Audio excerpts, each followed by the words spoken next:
안녕하세요. 네, 네, 구술 면접 두 번째 시간이에요. 네, 우선 알고 있어야 되는 건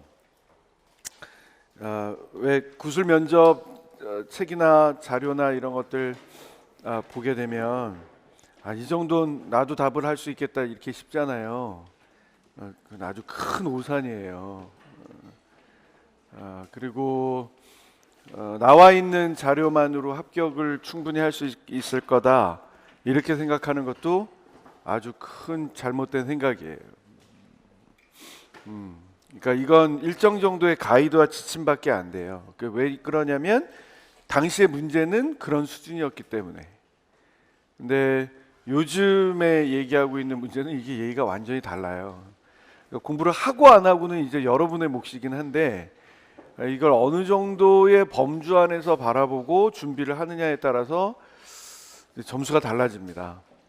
그리고 정말 많은 경우에 있어서 그러니까 이 수업을 준비하고 이 수업을 듣기 위해서 기다리고 했었던 많은 학생분들이 계신데 근데 그런 학생분들이 결정을 하셨던 대부분의 이유 중에 하나는 그런 신화 같은 얘기 때문이거든요. 어떻게 하다 보니 정말 문 닫고 들어갔어요. 문 닫고 들어갔는데 2차에서 어떻게 하다 보니 총점에서 0.01점 깎였어요. 이런 얘기 듣다 보면 저 그냥 저기 앉아만 있어도 나 저렇게 되나 보다 이렇게 생각을 하실 텐데 그분들이 굉장히 예쁘게 말을 한 거예요.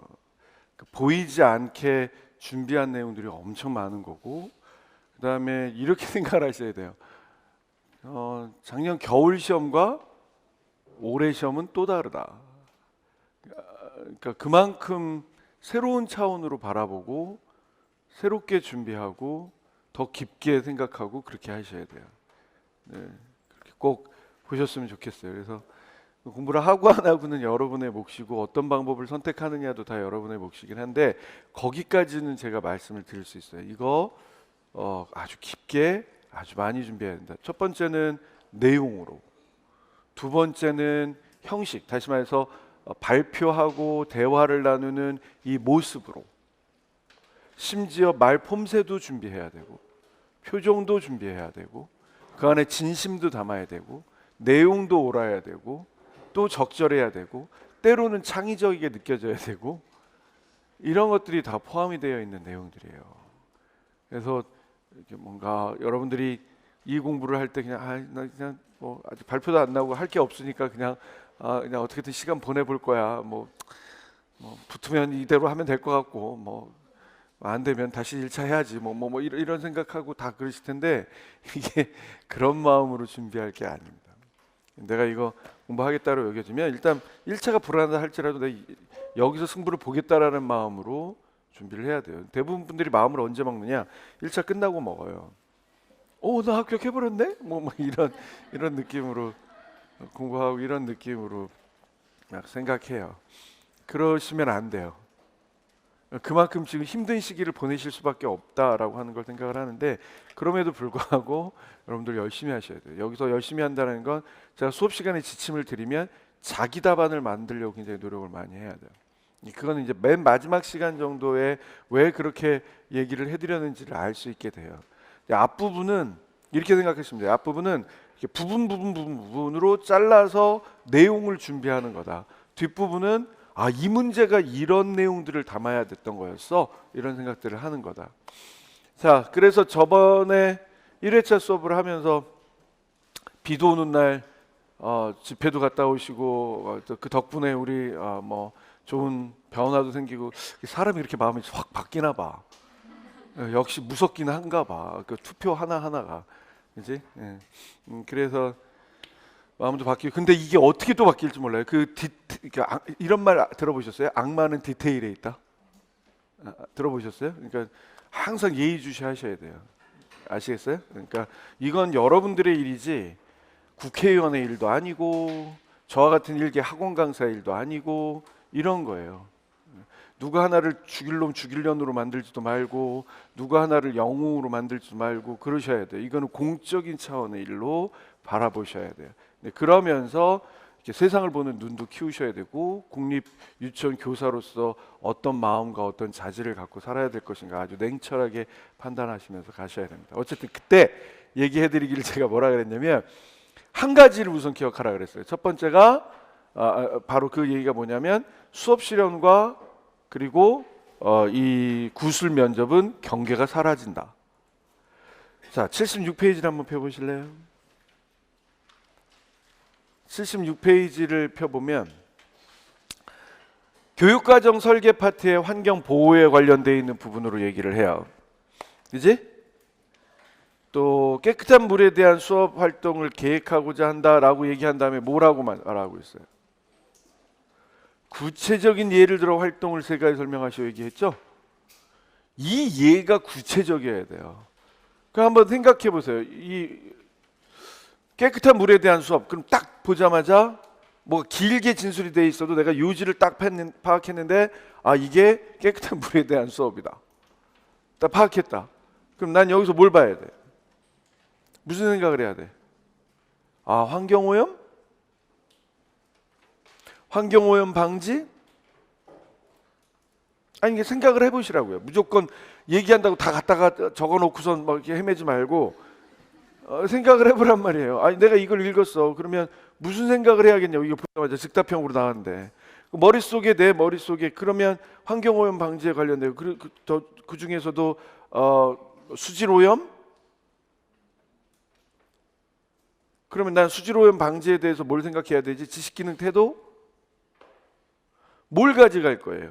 보자마자 내가 머릿속에 교육과정 계획 안에 내용 안에 목표가 쭉 쓰고 교육과정 관련 요소가 떠오르고 창의 인성 요소가 들어오고 그래서 활동 내용이 잡히고 그 목표에 비춰서 활동 내용이 잡히고 재료가 잡히고 이게 머릿속에서 이렇게 쭉 떠올라야 돼요. 그리고 간단하게 노트 테이킹이 돼야 돼요. 그게 허락되지 않는다 머릿속에 준비가 돼야 돼요. 그럼 몰라. 펜을 줄 수도 있고 안 줄 수도 있고 모르는 거예요. 그건.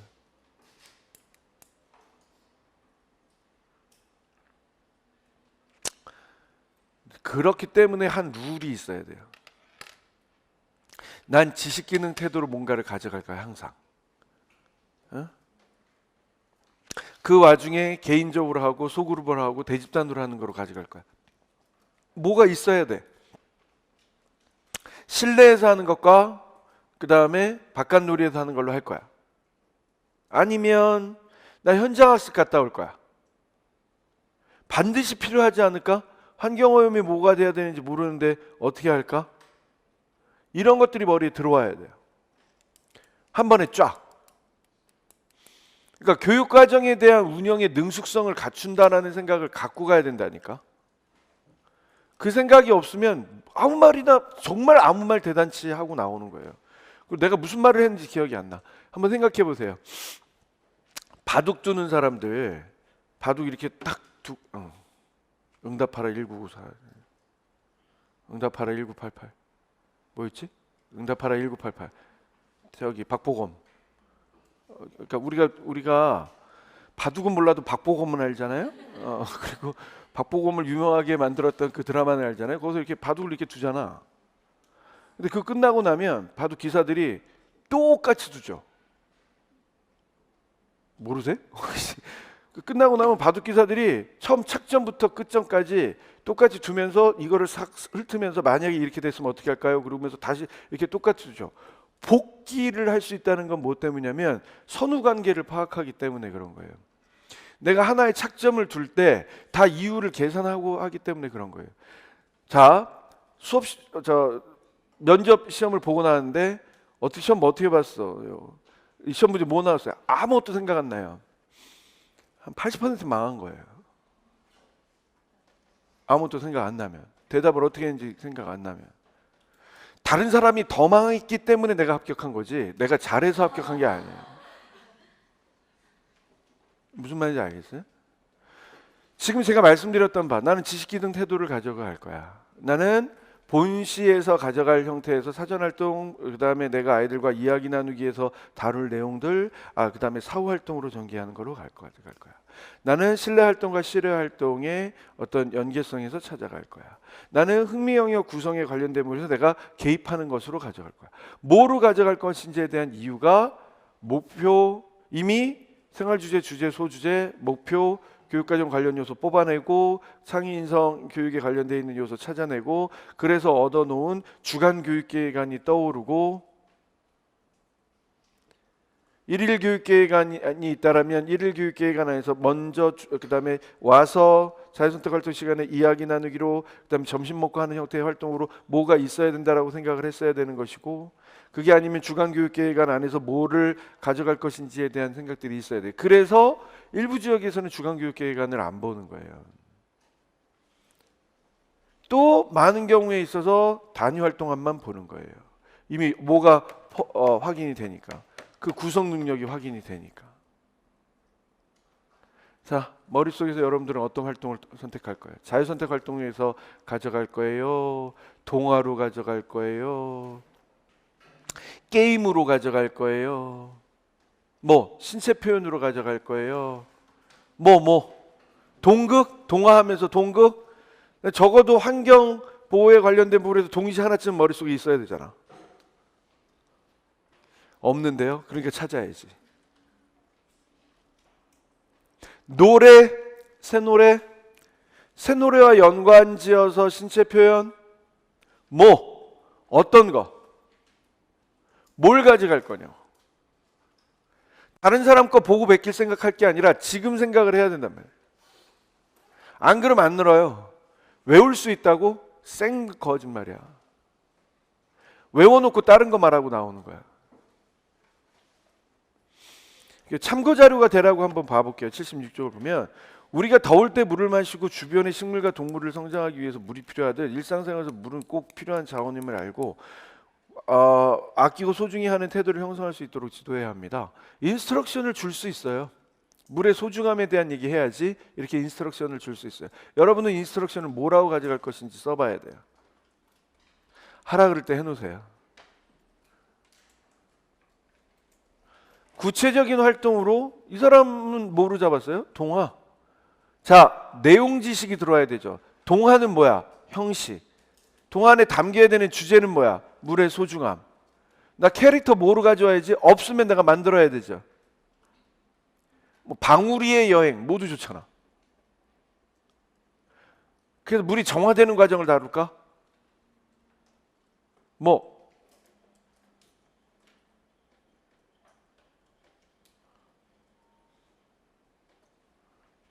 여러분 하나를 대답할 때 1분 30초에서 2분 정도를 생각을 해야 돼요. 여기 나와 있는 대답을 봐보세요. 이게 1분 30초짜리인가? 다 외워서 한번 해보더라도. 디테일을 살려야 된다고.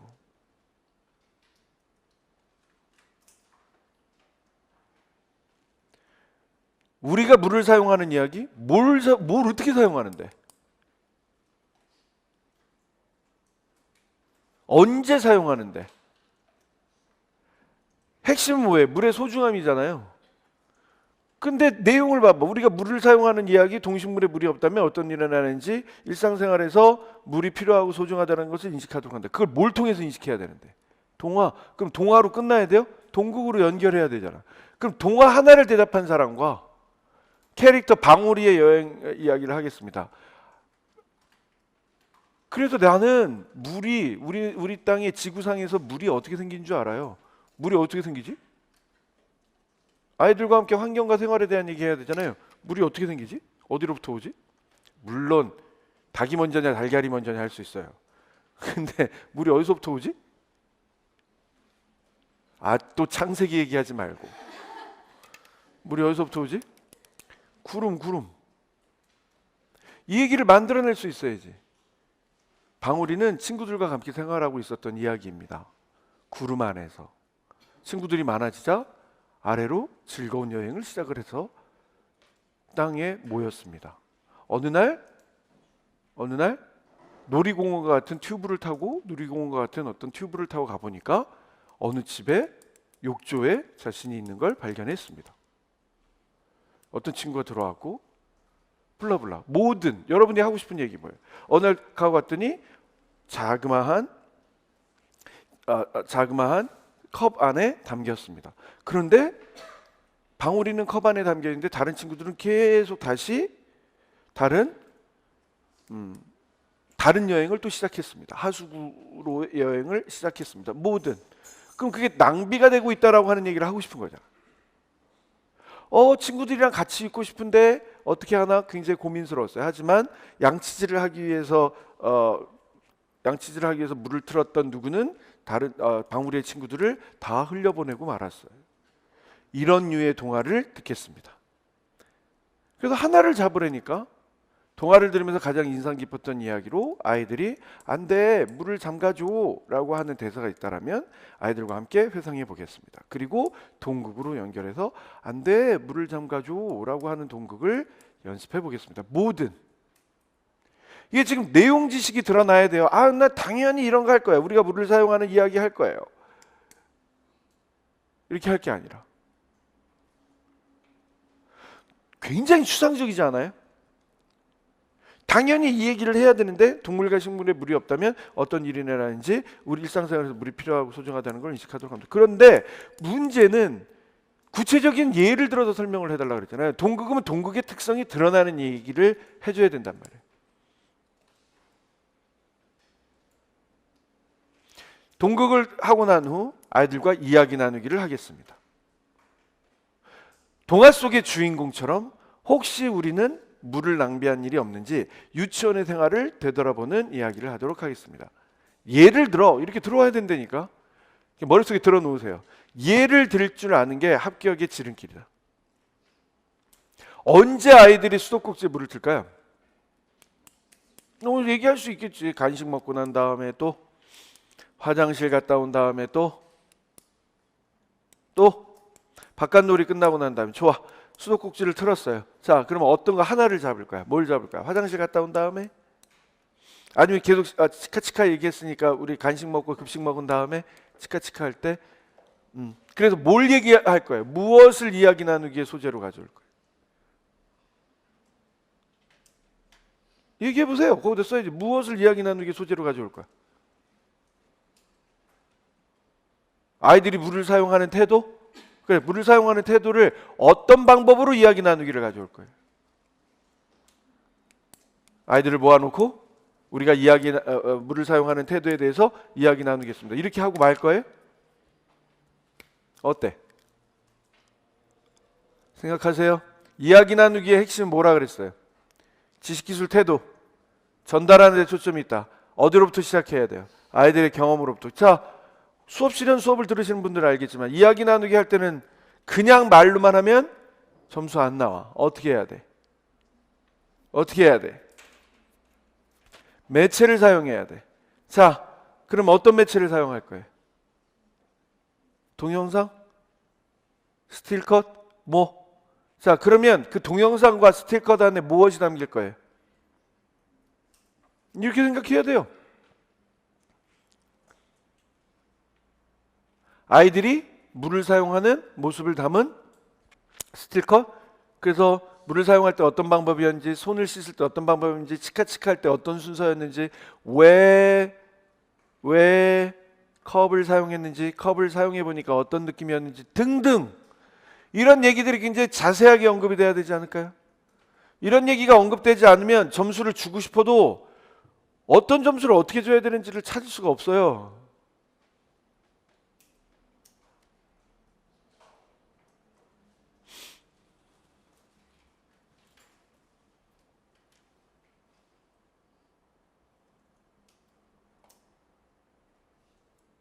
내 거가 들어야 돼. 세 가지 대답 간의 통일성을 갖추면 훨씬 더 점수를 능숙하게 받을 수 있죠. 충분하게. 그러면 봐봐요. 여기 물박물관을 견학한 데를 이렇게 맨 마지막에 얘기를 해야 되겠냐고.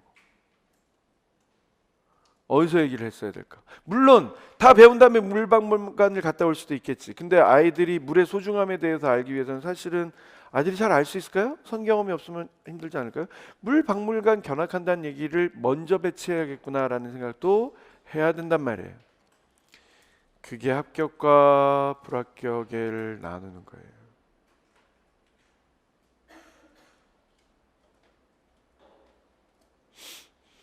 이야기 나누기 하면서 뭐 인터넷 자료를 찾아본다거나 할 수도 있겠죠. 그리고 이야기 나누기를 한 다음에 추후 활동으로 물을 소중히 해요 캠페인을 한다라고 하는 얘기를 해요. 근데 잘 생각하셔야 돼요. 캠페인이라는 게 얼마나 어렵고 힘든 일이냐면 아이들이 잘 안 나가려 그래. 그리고 아이들이 캠페인을 갈 때 뭘 해야 될까? 표어를 소리내어 외쳐야 될까? 기억할까? 그러면 뭘 이렇게 들고 가야 될까? 뭐로 만들어요? 종이? 그럼 아이들 이렇게 들고 가야 돼? 아니, 뭘 어떻게 해야 되지? 박스 이용해? 뭘 할 거예요? 거기다 무슨 문구 쓸 거예요? 아이들이 힘들어하진 않을까? 노래 부르면서 갈 거예요? 그럼 새 노래 지도는 언제 갈 거예요? 이거 굉장히 큰 얘기예요. 그러니까 캠페인 활동을 한다라고 하는 부분이 지도서나 이런 부분에서 이렇게 쭉 안내가 되고 있기는 한데 쓰지 말라는 얘기가 아니에요. 이 캠페인 활동 얘기를 하려면 이미 통합적인 형태의 활동이 쭉 이루어져야 돼. 간단하게라도. 양치질 할 때 물을 사용하는 방법에 대한 내용으로 개사 활동을 한 후 새노래 지도를 통해서 가르치고 물을 양치질 할 때 컵을 사용해요라고 하는 표어를 아이들이 얘기해주면 써준 다음 아이들이 꾸민 다음 작게 아이들의 가슴만큼 오도록 만들어주고 목걸이를 해서 걸어다니면서 유치원 우리 동네를 포함한 유치원을 산책하면서 노래 부르면서 한번 지나다니고 동네 분들에게 알려드리는 경험을 하기도 해요. 이렇게 용감하게 할 수도 있어요. 모든 디테일이 살아있어야 돼. 자, 사전활동, 본활동, 추후활동으로 연결을 한다면 이런 얘기를 할 수도 있겠죠. 지금 말씀드렸던 내용은 76페이지와 77페이지를 합쳐서 얘기를 해드렸던 내용이고요. 맞나요? 네. 오염에 관련돼 있는 얘기를 할 때 1차적으로 요즘에는 공기오염에 대한 얘기를 많이 해요. 근데 공기오염은 아이들이 막을 수 있는 게 거의 없어요. 뭐 아이들 보고 공장 돌리지 말라 그래?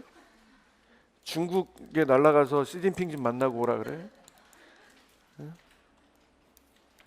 그죠? 그래서 많은 경우에 있어서 재활용에 대한 문제, 그래서 쓰레기 분리수거에 관련된 문제, 아이들이 직접적으로 할 수 있는 것으로 수질 오염 방지를 위해서 아이들의 생활습관, 지식기능, 태도로서 갖출 수 있는 문제 이런 것들 얘기를 하게 돼요. 자, 말씀드렸던 것처럼 환경 보존, 환경 보호라고 하는 게 영어로는 우리는 한 끗 차이잖아요. 걔네도 한 끗 차이예요. Preservation, Conservation 이렇게 한 끗 차이예요. 그래서 원래 있었던 자연을 보호하는 얘기와 원래 있었던 자원을 보존하고 보호하는 얘기, 그래서 있는 그대로 좀 덜 쓰고 있는 양을 그대로 가져갈 수 있는 형태의 얘기와 이런 것들 볼 수 있죠. 어제 포털 사이트 봤는데 베네수엘라, 걔네는 석유로 먹고 사는 애들인데 뭐 향후 얼마 안 있어서 혀가 더 바닥 날 거라 그런다면서요.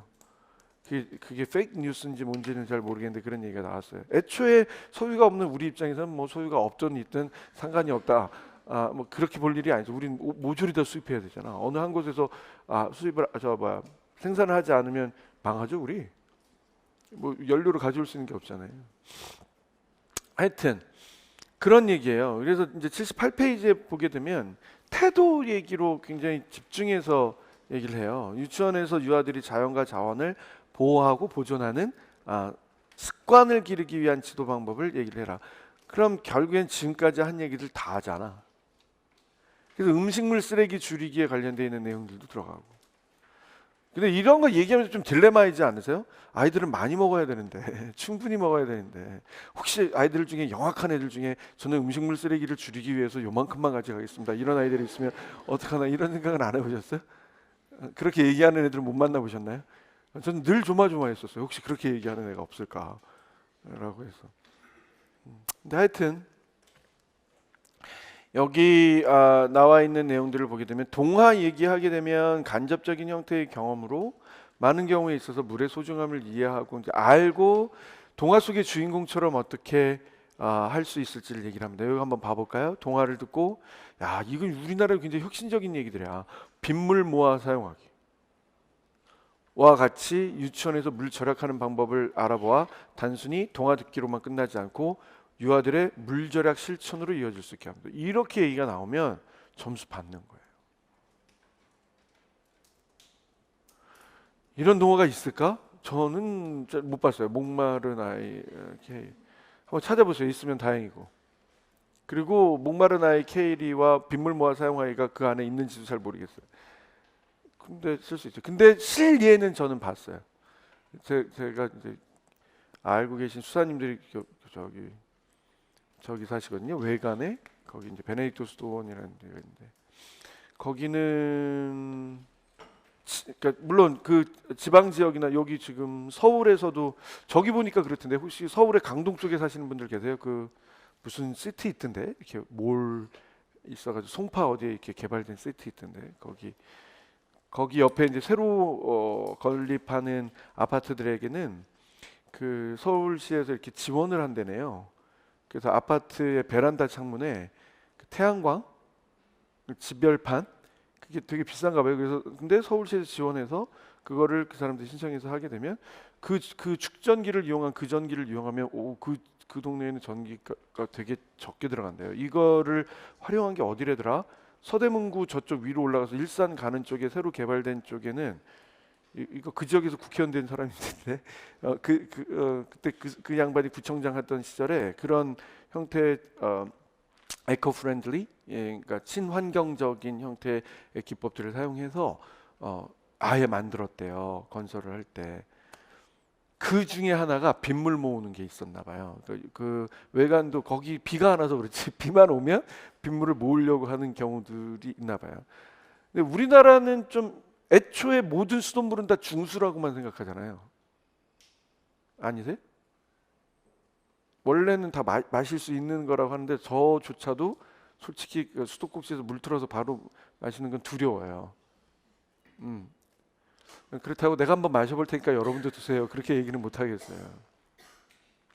근데 거기에 화장실 물은 중수를 사용해요. 그리고 제가 아는 어떤 종합병원의 경우도 화장실 사용물이 이렇게 써 있어요. 혹시 보신 적 있어요? 이 물은 식음료로 사용하면 안 됩니다. 여기 안에서 자체 처리해서 이렇게 그 사용하는 물입니다. 이렇게 해서 중수 뭐 이렇게 해서 이 안에서 꼭 사용하는 것으로 씻고 하는 데는 무리가 없으나 드시면 안 됩니다. 이런 거 혹시 써 있는 거 보신 적 있어요? 그런 얘기예요. 꼭 빗물 무슨 프라이브룩처럼 빗물 모아가지고 걔네는 산 아래 우리도 그런 데가 있어요. 저기 구로구에서 양천구 넘어가는 쪽에 조그마한 산 이름이 하나 있어요. 거기 능골산이라고 있어요. 바로 목동 11단지 옆에 있는 산인데 거기는 이렇게 돼 있어요. 산이 이렇게 돼 있잖아요. 그 안에 다 팠어. 산은 허울 뿐이야. 봉오리가 있는데 그 안에는 다 그 목동 지역에 있는 사람들에게 물을 공급하기 위한 저수장고 같은 거예요. 이해돼요? 근데 그런 형식으로 프라이부르게는 해놨단 말이에요. 그런 거예요. 그러니까 우리나라에서는 되게 생소한 형태의 얘기지만 굳이 빗물 모아 사용하기는 아니더라도 가정에서 쓰고 버린 물을 그 안에서 정수하는 시설, 자연적 정수 시설을 사용할 수도 있단 말이죠. 그게 헷갈리기 시작하면 빗물 모아 사용하기 하나 정도는 외워놓고 있어야 돼. 그래서 물절약 실천으로 이어질 수 있다. 그리고 유치원에서도 뭘 하고 있다라고 여겨져요. 같이 물절약하는 방법을 와서 유치원의 화장실 사용물은 유치원에서 자체 정수 시설을 이용해서 사용하고 있다라고 하는 예를 들어서 물을 아끼는 방법에 대해서 이야기 나눕니다. 이렇게 되는 거죠. 이게 지금 2006년이잖아요. 실제로 1990년대 굉장히 큰 화두가 됐던 내용이에요. 그때부터 2000년도 이렇게 오면서 지금은 당연히 그래야 된다고 생각하는데 당시 막 운동이 일어났을 때는 많은 사람들에게 권고했었어요. 집에서 저기 두 가지 정도 실천하자고. 하나는 저기 집에서 혹시 그러신 분 계세요? 이렇게 설거지할 때 그냥 액체 용기에 담겨져 있는 거 말고 이렇게 EM 뭐 혹은 그 기타 등등 이렇게 사용해서 비누처럼 딱딱하게 만들어서 쓰고 그 다음에 그냥 그냥 사용하는 거 말고 이렇게 뭐라 폭신폭신한 것들이 있는데 그래서 그런 걸로 사용하자라고 하는 어떤 재료를 바꾸자 이런 얘기 하나 나온 게 있었고요. 한동안 많이 했었는데 저도 포기한 것 중에 하나가 샴푸 쓰지 않기 뭐 이런 거 많이 했었어요. 망했어요. 그래서 이게 어떻게 좀 바뀌어질 수 있는 내용은 없을까 이런 고민을 많이 했던 시기가 있어요. 그 시기에 나왔던 형태의 내용들이. 두 번째 이런 얘기들도 굉장히 좋은 내용이죠. 유아들이 직접 실천할 수 있는 게 뭐냐 머릿속에 들어와 있어야 돼요. 음식물 욕심 부리지 않고 적당량이라고 하는 좋은 표현이 있어요. 우리에게는. 이건 어때요? 빈 주스병을 활용해서 꽃병을 만들 수 있습니다. 이런 건 어때? 이건 가능하기도 하고 저는 좀 반대이기도 하고 위험할 수도 있기 때문에. 근데 이런 차원에서 생각해 보면 미술 영역의 재활용품을 이용해서 뭐를 만든다라고 하면서 맨날 갖다 주는 게 요구르트 병이거든요. 개인적으로 그러니까 야쿠르트, 요구르트와 야쿠르트는 다르다고 하니까 야쿠르트 그 아주머니들 이렇게 타고 다니시는 아주머니들에게 되게 죄송한 얘기인데 전 야쿠르트를 마시느니 그냥 설탕물을 마시는 게 낫다라고 생각을 합니다. 물론 야쿠르트 굉장히 좋아하시나요? 하루에 한 깡 정도는 해줘야. 그래서 아이들도 기분 좋을 때 모여가지고 야쿠르트 한 깡 정도는 해줘야 마치 우리 기분 좋을 때 모여갖고 생맥주 한 잔씩 해줘야 기분 좋은 것처럼 그래야 되나요? 모르겠어요. 근데 꼭 집에서 한참 그랬어요. 요즘에도 그런지 모르겠어요. 한참 내가 생각할 땐 그것도 플라스틱이잖아요. 플라스틱을 재활용하는 것보다는 일단 1차적으로 뭐에 관심이 있어야 되는가? 안 쓰는 게 더 먼저 쓰지 않을까? 모르겠어요. 그리고 저는 교사 생활하면서 제일 싫었던 게 휴지 속대 계속 갖다 주시는 거하고 플라스틱 그거 갖다 주시는 거하고 그럼 계속 그 유치원에서 재활용품만 늘어나요. 뭐가 있을까 한번 생각해 보세요. 저는 개인적으로 손수건 얘기하고 싶어요. 손수건 안 될까? 훨씬 낫지 않을까? 야, 이런 거는 현장학습으로 쑥뜯기 활동을 할 수 있겠다. 이거는 지금 못해요. 전국 어디를 가도 이건 좀 불안해.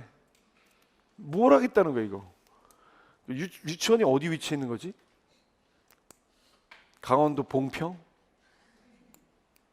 어디 위치해 있는 거지? 일단 서쪽에 있는 유치원은 안 돼. 당시에 2006년도만 하더라도 황사가 가끔도 제 기억이 그리 많지 않았었어요.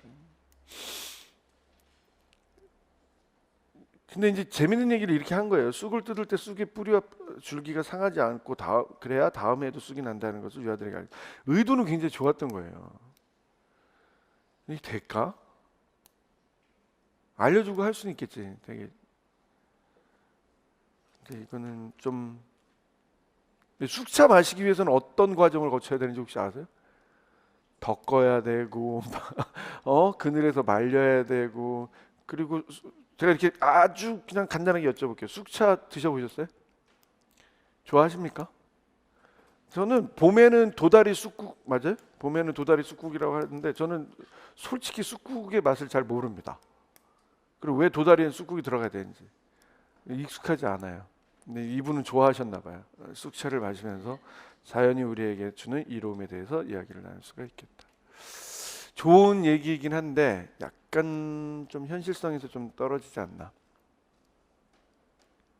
자연과 자원을 아끼는 습관의 하나로서 재생 가능한 활동, 재생 가능한 그 식물들의 이야기 이런 얘기를 하고 싶었던 것 같아요.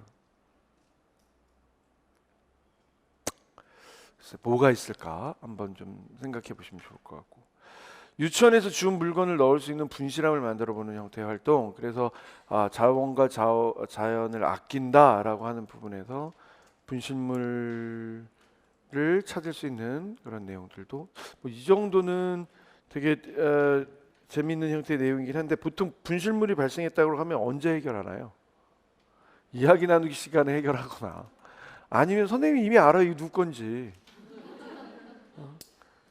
그렇지 않나요? 그래서 약간 좀 현실과 좀 괴리가 있는 형태의 내용. 저는 좀 그렇습니다. 여러분은 어떤 것들을 할 수 있을까 한번 생각해 볼게요. 산책하면서 그냥 이 쑥쑥 얘기를 하느니 산책하면서 만나는 꽃과 나무들의 고마움에 대해서 느낄 수 있는 것들도 알 수 있는 거잖아요.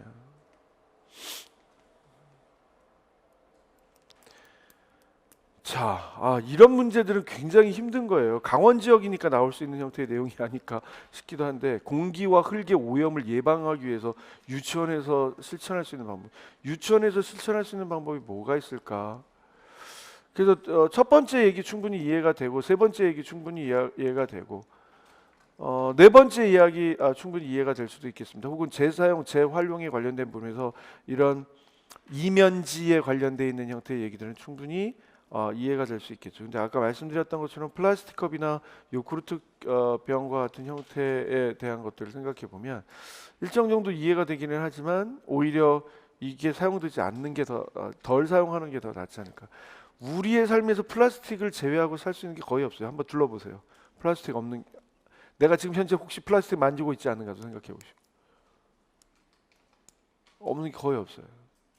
이게 어떻게 줄이느냐가 더 관건이 될 수 있는 생각해 보셨으면 좋겠습니다. 넘어갈까요? 2008년 얘기야. 삼성 얘기야. 김장훈이 활동했던 시기의 얘기야. 태안반도 이 당시에는 굉장히 쇼킹한 형태의 얘기가 그랬어요. 태안반도 사고가 사고가 일어나 대규모 기름이 유출되었다. 이 사건을 적용하여 유아들에게 환경 교육을 한다면 그러니까 이 얘기는요 이렇게 생각하죠. 태안반도 얘기가 또 나오겠습니까? 안 나와. 그러면 저기 바다 오염에 대한 얘기가 나오겠습니까? 굉장히 힘들어요. 우리가 필리핀 지역에 사는 사람들이 아니기 때문에. 그 얘기 들어보신 적 있어요? 저기 캐나다에서 필리핀한테 돈 주고 큰 유조선 같은 데 걸로 쓰레기 다 쌓아가지고 필리핀 앞바다에다 버리고 갔는데 필리핀의 독재자 두테르네가 이렇게 해서는 못 살겠다. 돈 더 줄 테니까 니네 싹 가져가. 그래가지고 좀 외교 문제로 발생했던 거 혹시 아세요? 그리고 많이 이렇게 짤로 나왔던 게 이렇게 해안인데 쇼어인데 사람들이 이렇게 해가지고 다 걷어들이고 있는 거 혹시 아세요? 모르시죠? 2008년도면 여러분들은 몇 살이셨어요? 당시 혹시 기억이 나십니까? 혹시 거기 가셔갖고 바위 좀 닦아 보셨어요? 그래갖고 이렇게 뭐 이렇게 마스크도 좀 하고 위생복 방오염복 이렇게 입고 좀 해보셨어요? 당시에 거기 갈 때만 하더라도 그게 이제 암을 유발할 수 있는 요소가 되기 때문에 굉장히 꺼려졌던 게 사실이에요. 근데 이제 국민적인 운동 때문에 갔었단 말이에요. 자, 좋아. 그런 일이 있었어. 그러니까 무슨 문제로 생각을 해야 되냐면 시사 문제에 민감해야 된다는 얘기를 하고 싶어요. 요즘 우리에게 나타나 있는 시사 문제는 공기오염이겠지. 없앨 수 있는 게 아니니까 우리는 어떻게 대처해야 되는가를 생각을 하는 거겠지. 그게 우선순위예요. 자, 당시 누리과정의 환경과 생활이라는 주제로 접근해서 더러워진 바다라는 이야기 나누기 활동을 할 것이다. 어떻게든 만들어내야 돼요. 사전 활동으로 바다에서를 보았던 경험을 회상해서 이야기 나누고 그럴 수도 있겠고 사진 가져와서 얘기할 수도 있겠고 부모님과 함께 여행 갔다 왔던 사진 얘기할 수도 있겠고 여기 보면 그래서 뭐가 다른지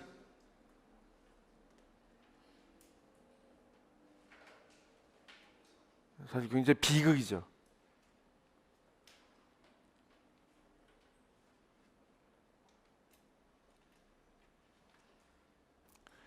유아들과 함께 알아보고 더럽힌다는 표현보다는 오염되면 어떤 일이 생기는지 바닷속에 사는 생물에게는 어떤 일이 생기는지 우리에게는 그 영향으로 어떤 일인지 예를 들면 생선을 먹을 수 없는 것 아니면 오염된 생선을 먹어야 되는 것 그나마 일본에서 일어났던 일이라 방사능 유출에 대한 얘기는 시험 문제로 안 다뤄졌었어요. 바다를 깨끗이 할 수 있는 방법에 대해서 토의한다고? 어떻게 할 건데요? 물을 아낄 거예요? 정수시설을 활용할 거예요? 어려운 점. 그래서 늘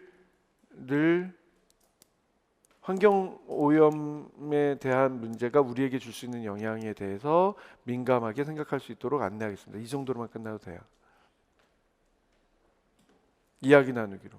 그래서 이야기 나누기 하나를 깊게 해서 자유선택 활동과 여기는 연결을 한 거예요.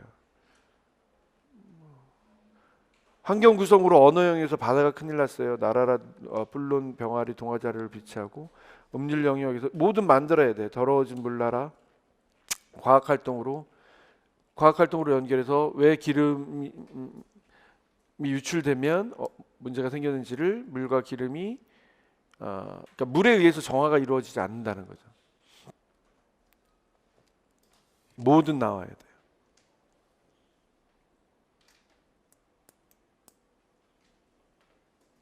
여기까지 얘기할 수 있겠습니까?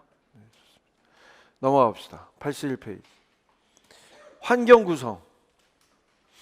특히 소프트웨어. 이거는 소프트웨어 자체만 예전에는 교육용 소프트웨어의 선정 기준이 뭐냐 이렇게 얘기를 해왔어요. 그래서 미디어 활용 교육에 있어서의 순기능 이런 것들을 좀 다뤘단 말이에요. 그래서 뭐 그 목적에 맞아야 된다, 유아의 발달 특성에 맞아야 된다, 유아의 흥미를 반영해야 된다 이렇게 나왔으면 요즘에는 현재 보편화되고 있는 정보화 사회. 전 아직도 5G의 그러니까 Fifth Generation이라고 하잖아요. 5세대. 이게 뭘 의미하는지 모르겠는데 이게 동시다발적인 채널 가동이 가능한 형태를 말한다면서요. 이 5G가 의미하는 게 뭐냐? Fifth Generation이 우리에게 시사하는 바가 뭐냐를 일단 내용으로 알아야 돼요. 찾으세요.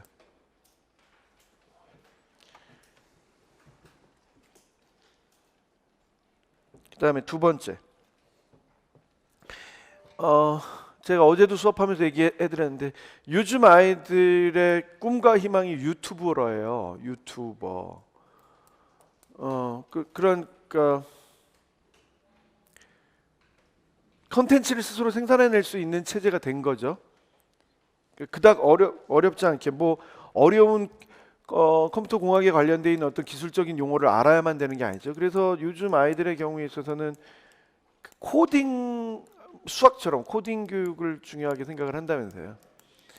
그런 기술 중요할 수 있죠. 근데 그 코딩의 방향이나 내용들이 무엇 때문에 해줘야 되는지 가치와 태도에 대한 교육도 함께 이루어져야 돼요. 그리고 일단 먼저 말씀드리면 현재 전 세계적으로 코딩의 제1강국이 어디게요?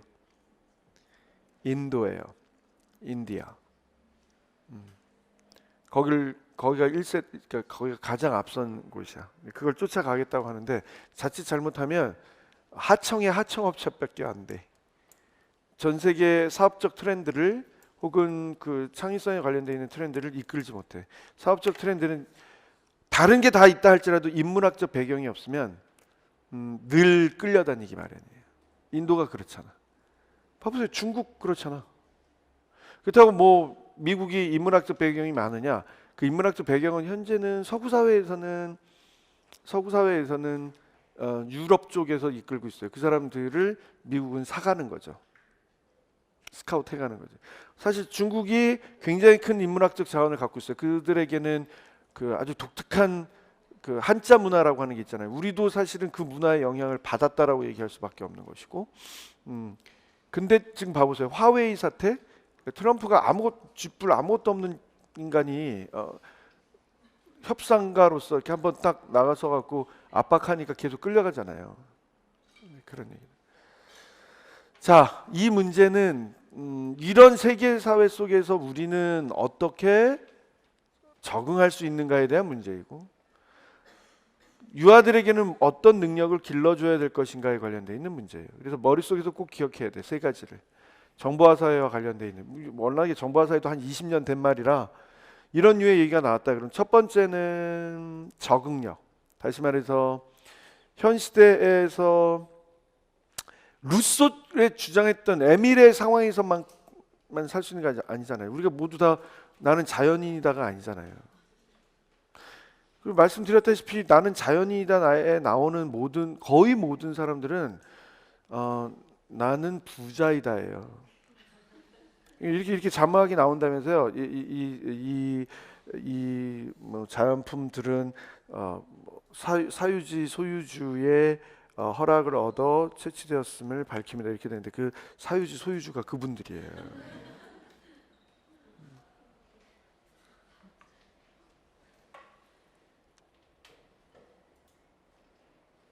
첫 번째는 현 시대에서 적응해서 살아갈 수. 예를 들면 매스미디어 활용 능력을 어떻게 기를 것이냐. 그럼 조절 능력을 어떻게 갖춰나갈 것이냐. 게임부터 시작해서 인터넷, SNS에 대한 얘기들 아이들과 함께, 그 다음에 다양한 형태의 정보 활용에 대한 거, 구글, 뭐 우리나라도 네이버라고 하는 아주 걸출한 게 있죠. 네이버는 네이버로만 걸출하지만 사실 알짜는 카카오죠. 사업 진짜 잘하는 사람들은 뒤에 이렇게 숨어 있어요. 그죠? 카카오가 처음에 그때 기억나세요? 그러니까 다음이 카카오를 살까, 카카오가 다음을 살까라고 했는데 카카오가 다음을 샀잖아요. 그러면서 그 카카오의 오너가 다음 오너를 맨 먼저 오너로 놔뒀다가 나중에 주주총회에서 이렇게 바꾼 거 아세요? 그런 게 사업이야. 무서운 거야. 신세계란 영화 아세요? 황정민 나오고 이정재 나오고 오늘 딱 죽기 딱 좋은 날씨네 뭐 이런 거로 되게 들어와 뭐 이런 것도 있고 거기 이정재 역할을 보세요. 계속 앞에다가 뭐 이렇게 들어놓고 마지막에 딱 자기가 잡죠. 애초에 계획했는지도 몰라 이정재는. 하여간 어쨌든 자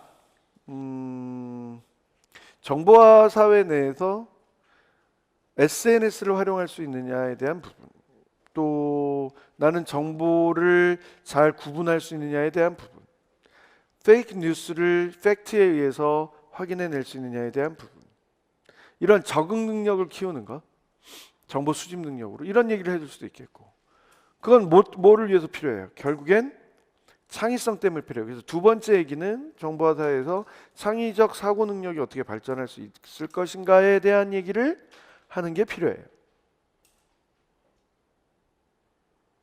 세 번째, 제가 SNS 얘기했잖아요. 온통 미디어를 통해서만 교류하는 것뿐만 아니라 실질적으로 사람들이 갖춰야 되는 소셔빌리티, 사회성을 실질적인 직접적인 상호작용 안에서도 보완적으로 이루어질 필요가 있다라고 하는 얘기를 꼭 해야 돼요. 그게 교육활동 안에서 적용이 돼야 돼요. 이제 시험 문제는 딜레마의 상황을 줄 수도 있어요. 그 딜레마의 상황을 주고, 이런 것들이 이제 딜레마의 상황이야.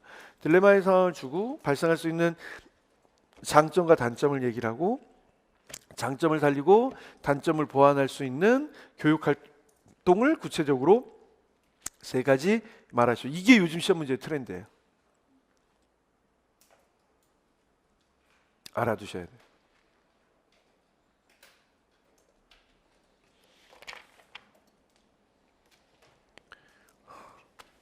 82쪽.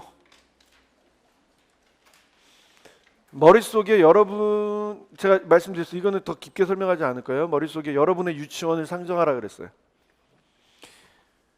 그려, 설계해. 이 책 맨 앞에 지도 하나 그려. 그래서 유치원의 위치 잡아요. 되도록이면 아파트 단지 안에 놓지 말고 자연과 어울릴 수 있는 환경 구성도 해요. 두 번째 그림, 실내 환경 구성 프로스트와 클라인에 의해서 만드세요. 세 번째 그림, 유치원 출입문부터 시작해서 바깥 놀이에 어떤 시설물들이 있을 건지, 거기는 어떤 자연물들 놀 건지 만드세요. 제가 그래서 말씀드렸잖아요. 너럭바위 하나 정도는 있어야 된다고. 그 옆에 아이들이 쉴 수 있는 그늘막 있는 정자 하나 정도는 있어야 된다고. 아니면 큰 나무에 밑에 그늘막이 있는 것도 생각해 봐야 돼요. 우리나라에는 전혀 찾기 힘든, 적어도 경북 예천이나 아니면 전남 무안이나 뭐 이런 쪽에 가야 볼 수 있는, 한번 생각해 보세요. 그리고 미리 얘기를 해드리는데, 내가 만약에 경기로 지원을 했다, 혹은 저기로도 하반기에도 경기로 지원을 할 거다라고 생각을 하면 내가 사는 곳이 예를 들어서 인천이야. 그러면 그냥 저기 이천 어디 그다음에 곤지암 어디 거기까지 곤지암이면 가깝게 하남에서 옆에니까 저기 양평의 끝 혹은 양구 가기 직전까지 발령 날 수 있다라는 걸 생각하셔야 돼요. 내주겠지 분당으로. 아니야. 광교 수원 어디로 내주겠지. 절대. 빨리 주소지 옮겨야지. 다 검사해요. 그리고 초임이기 때문에 마음 비워요. 포천만 내줘도 고맙습니다. 이렇게. 양주? 의정부가 얼마나 가까운데. 마음 비워요. 옛날에 경기 썼을 때는 막 엄청 두려워했었어요, 사람들이. 화성으로 내면 어떡하지? 거기 연쇄 살인 사건 나오고. 안산 어디로 발령되지면 어떡하지? 저기 한양대학교 저기 글로벌 캠퍼스 어디 저쪽 끝에 어디에다 대주면 어떡하지? 거기 나 차 사야겠다 막 이런 생각했어요. 그런 데를 상정하는 게 좋아. 만약에 경기로 봤다라면 일단 머릿속에 자연을 상정해야 돼요. 아니 이천 가보니까 전혀 그렇지 않던데요. 이천의 명물이 반도체라면서요. 이천에 쌀밥 나오고 도자기였는데 반도체라면서 라디오 방송에 나오대. 와 이천의 반도체가 명물인지 알려주세요. 그랬더니 이천 시청입니다. 반도체는 명물입니다. 이렇게 되면서요. 제 조카들이 이천에서 근무해요. 얼마 전에 아들내미 그래서 제가 할아버지 됐잖아요. 아들내미나 조카들이 거기서 근무해요. 야 니넨 좋겠다. 이천의 명물을 만들고 있어서 하이닉스에서 근무하고 그랬기 때문에. 그런 곳은 아니지만 상정을 해야 돼요. 상정을. 그러면서 바깥 놀이터에 뭐가 있을까? 복합 놀이시설이 있을까? 미끄럼틀은 어디다 둘까? 그네는 안전시설을 어떻게 할까? 시소 아래쪽에는 옛날에 시소 아래쪽에 뭐 있었어요? 그 타이어가 뭐지? 발암물질이야. 자, 미끄럼틀 아래 뭐 있었어요? 뭔가 이렇게 푹신푹신한 거 있었어요. 다 발암물질이야.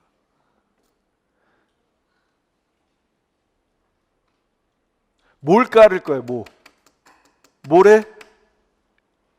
아이들이 다치지 않게 뭘 할 거예요? 외국에 가서 보니까 작은 나무 조각 안에다 깔아놓습니다. 가시 찔리지 않을까 해서 일일이 만져봤어. 가시가 없어.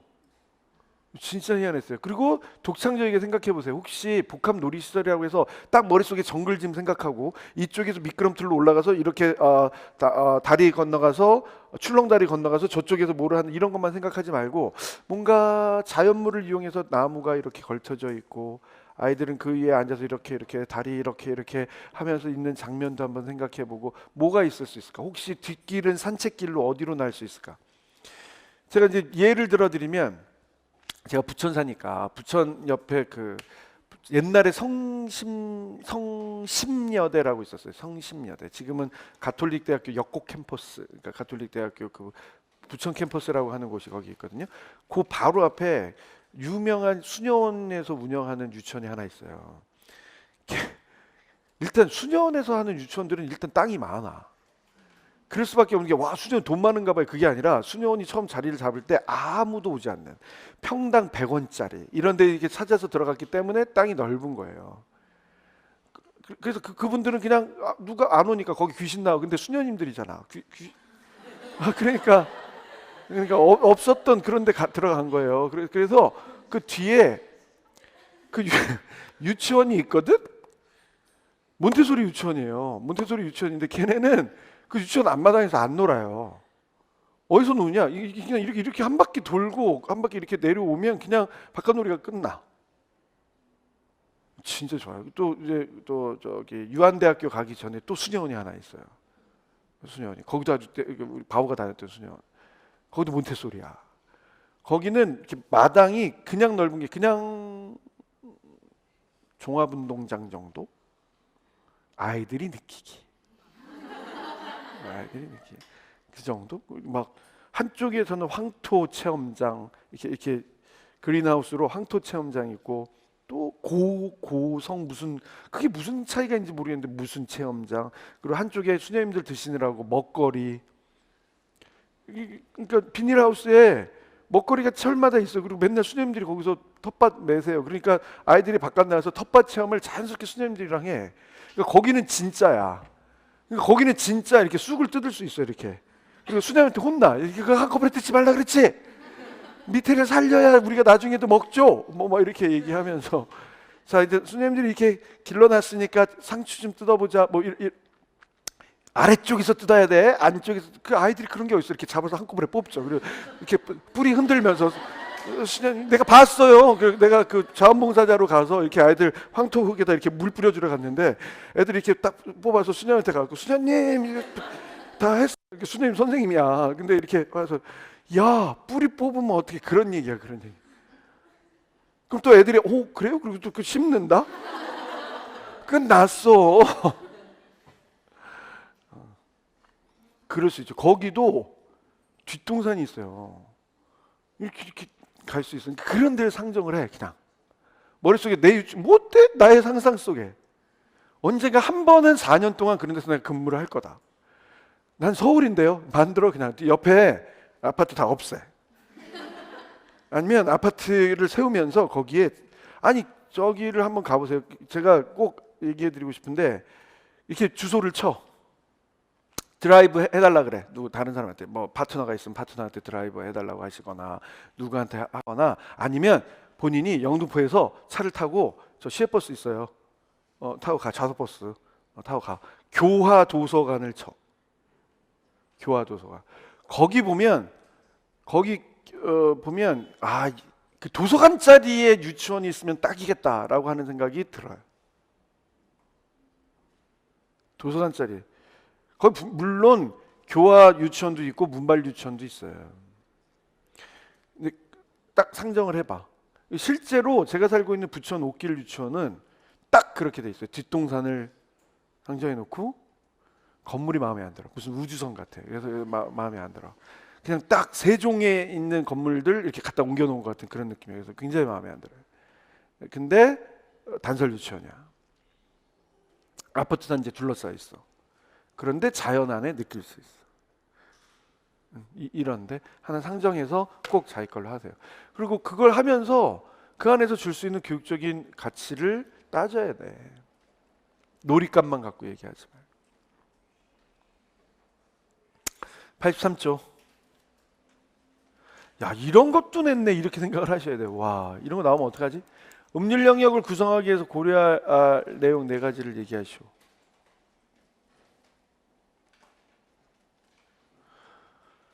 그러면 여기 얘기는 경험 고려해야 됩니다. 이전 학습과의 연계성을 고려해야 됩니다. 협동학습이 이루어져야 됩니다. 자기조절력을 길러야 됩니다. 라고 하는 얘기가 있는데 각각에다가 음악활동이라고 나왔으니까 뭔가 음악적 요소가 포함이 되어야 점수가 더 나오지 않을까?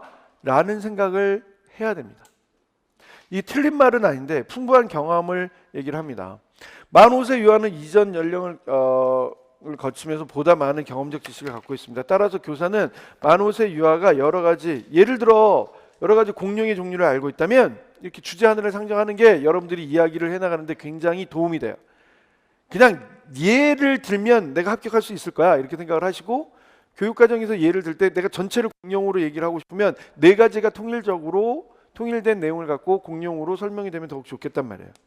아 음악 감상 테이프. 나 음악 감상으로 하나 할 거야. 음악적 요소 탐색에 대한 얘기로 하나 할 거야. 음악 표현으로 하는 건데 음악 표현으로 새 노래 지도할 거예요. 노래를 연습해 보는 걸로 할 거예요. 악기에 관련된 걸로 할 거예요. 혹은 음률 영역에서 신체 표현으로도 연결되는 걸로 할 거예요. 그래서 옆에다가 악보 볼 수 있도록 할 거예요. 뭐예요? 문제에 관련된 부분에서는 음률 영역 구성이잖아요. 그러면 매체, 자료, 교육과정 구성과의 연관성 이런 것들.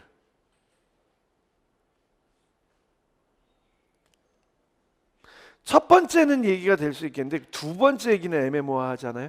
첫 번째 얘기를 그대로 반영하고 있는 듯한 중첩되는 듯한 오버랩이 보이지 않아요? 바꿔주면 더 좋겠다 이런 생각이 들어야 돼요.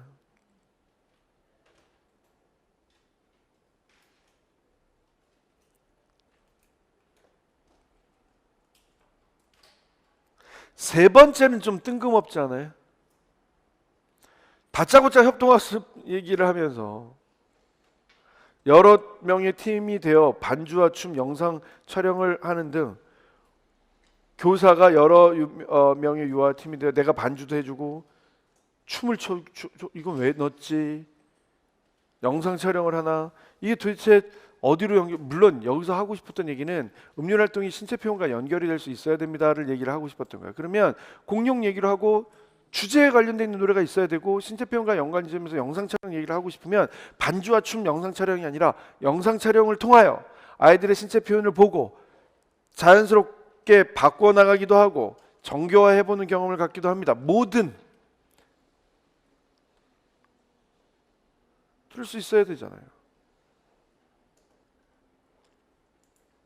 이렇게 얘기를 하고 싶었나 봐요. 너무 시끄럽게 크게 하면 문제가 된다. 그래서 자기조절력 얘기를 했는데 근데 갑자기 이런 얘기로 바꿔요. 초등학교와 연계가 필요한 단계로 보다 스스로 통제할 수 있는 힘을 기르는 게 필요합니다. 근데 초등학교 얘기는 왜 했지? 만 5세니까?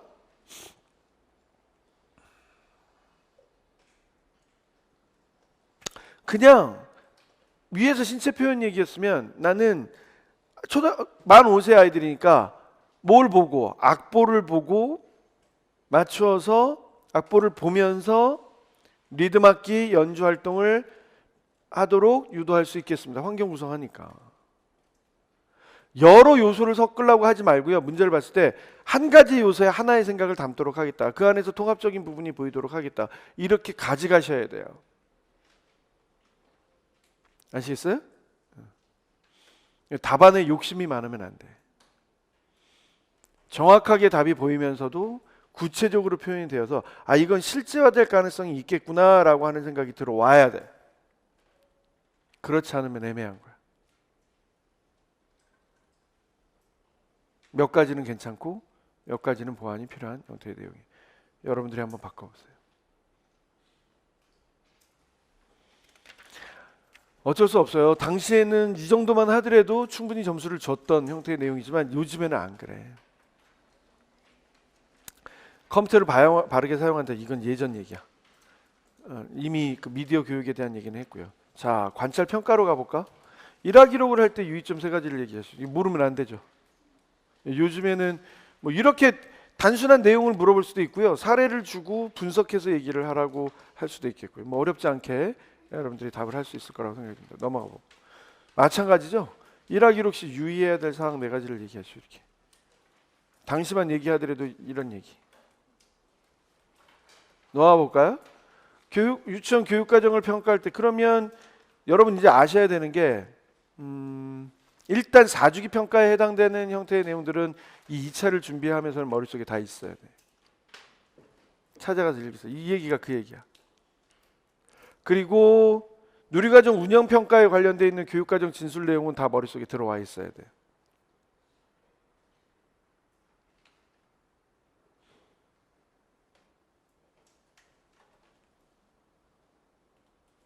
그래야 돼. 확인될 수 있을까요? 넘어갑니다. 이제 여러분들이 고민하면서 봐야 되는 건 88쪽과 같은 형태의 내용들이에요. 88쪽, 89쪽 봐봐요. 90쪽, 91쪽 와 진짜 많이 냈었구나. 92쪽까지. 심지어 92쪽은 무슨 얘기야? 농어촌 지역에서의 체험활동. 그러면 거기에 인문적 환경, 자연적 환경, 직업적 환경 이런 것들이 다 포함이 돼야 되는 거겠죠? 도대체 우리는 자연체험 활동 안에서 교사가 고려해야 될 게 뭡니까? 그러면 현장학습과 연결을 지어야 돼. 문제에서 물어본 게 교사의 역할이니까 자연체험 학습 활동을 하기 위한 계획 단계, 사전 답사 단계, 실제로 체험하는 과정에서의 얘기, 체험 후에서의 얘기 이렇게 나눌 줄 알아야 돼요. 측면을.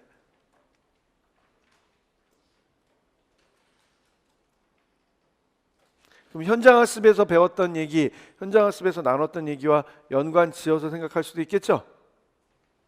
맞나요?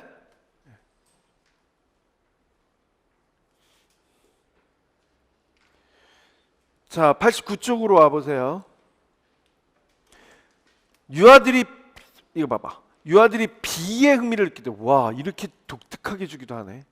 이건 시험 문제 낼 수 있습니다. 흙과 마찬가지야. 안 되는 거 아닌가? 아니야. 할 수 있는 거라고 생각을 하셔요. 대신 교사가 준비할 내용들이 있겠지. 그것도 보는 거예요. 유아들에게 준비시켜야 되는 자세와 태도도 있겠지. 그것도 확인하는 거예요. 그러면서 돌, 물, 흙 중 물, 그것도 자연으로부터 얻을 수 있는 물을 가지고 할 수 있는 활동이 뭐가 있을까? 그게 과학으로만 이어질까? 예술 경험으로는 안 될까? 정서적인 부분은 안 될까? 저는 이 부분 수업을 할 때마다 토토로?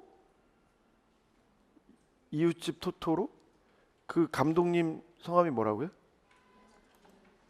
미야자키 하야호? 하야오. 일본말 잘 모르겠어요. 그냥 야마다 정도? 10시야. 출근하셨어. 가서 요청해 볼까요? 시작할 때 음악 좀 바꿔주실래요? 오늘은 그럴까 봐. 하여튼 거기 그 토토로 만화 영화 기억하세요? 비 맞는 장면 기억하세요? 손이 이렇게 잡든가? 안 잡나요? 그냥 이렇게 잡고 기다리고 있나요? 고양이 버스였나요? 그 감성을 좀 생각할 수 있을까요? 아이들에게도 좀 줄 수 있지 않을까? 텐트 만들어 보신 경험 있어요? 우산으로? 그러니까 비 올 때 텐트 안에서 비 맞아 본 경험이 있어요? 그 얘기가 아니라 우산 받으면서 이렇게 해서 텐트 만들어 보신 경험 있어요? 친구들과 함께 모여서? 다른 외부의 소리가 차단되고 빗소리만 들어본 경험 있나요? 어떤 느낌인가요? 오죽하면 수면 유도 ASMR로 빗소리 듣는 거 막 3시간 연속 뭐 이런 거 있잖아요. 그거 진짜로 소리 담은 건가요? 내 생각엔 만든 것 같기도 한데. 유지태와 누가 주연했던 영화인데 소리 이렇게 담는 영화. 그런 건가요? 여러 가지를 생각해 보세요. 그런 부분. 여기 한번 봐볼까? 비에 대해 구체적으로 느껴볼 수 있는 기회가 돼서 빗방울 관찰하기. 이렇게 얘기할 수 있을까요? 그러니까 내가 근무하는 유치원에 나무가 많아. 창문이 어느 쪽으로 나 있어요? 창문은 어느 정도나 돼요? 어떤 식이야, 창문? 우린 막 별걸 다 해야 돼. 막 건축사도 돼야 되고. 아니 내가 살고 싶은 집도 설계해보지 않았는데 유치원을 설계하란 말이야? 뭐 막 이런 생각도 들고 막 그래요. 그래도 생각을 해보세요. 머릿속에 생각을 해봐봐. 어떤 유치원이었으면 좋겠어? 난 분명히 나중에 로또 당첨이 돼 있을 거야. 그 로또도 시시하게 한 40억, 80억 정도 되는 급에도 안 껴. 그래서 미국에 가서 로또 해갖고 한 1,500억 정도 될 것 같아. 1,500달러, 억 달러, 1,500억 달러. 그럼 얼마야? 몇 조야? 그 정도 될 것 같아. 그냥 상정하세요. 그래서 나는 한 번만 할 거야. 한 15명? 15명 정도 할 거야. 근데 여러분은 제곱미터의 개념이 머릿속에 확 들어오세요? 평의 개념이 머릿속에 확 들어오세요? 평? 좋아. 자, 여러분이 살고 있는 집은 몇 평이에요? 일단 거기를 기준으로 해. 몇 평? 말하지 마세요. 몇 평? 그거 기준으로 해서 15명 아이들과 함께 생활하고 교사 3명 정도 있는데 나를 포함해서 교사 3명 정도 있는데 우리 유치원 몇 평? 아니 실내만 몇 평?